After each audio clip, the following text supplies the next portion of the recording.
दाइ फाइनली ढिँडो आयो है। आज हामी ढिँडो खान लाग्छौँ छु है साथीहरू। कस्तो लाग्छ? हामी आज ढिँडो खाँदैछु। आज कस्तो आइरहेको चिन्ता गरेर हेर न।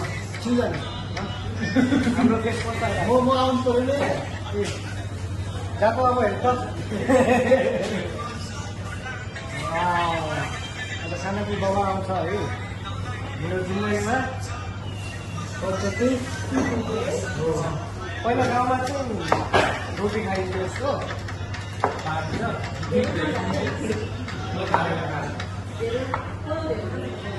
गाउँमा रोटी खाइन्छ। गाउँमा खाँडो हुन्छ।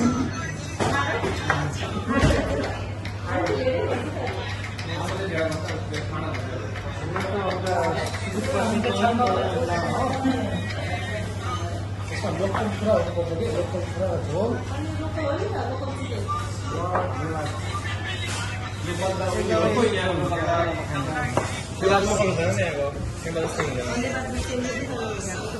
ल धन्यवाद दिदी है। एकदमै मिठो खाना दिनुभएको छ ल दाइ। ल अर्कोचोटि पनि आउँछ। यो भिडियो फोटो पछि हान। तँलाई कस्तो अनुभव भइरहेछ पहिलोचोटि? हेलो आयो है।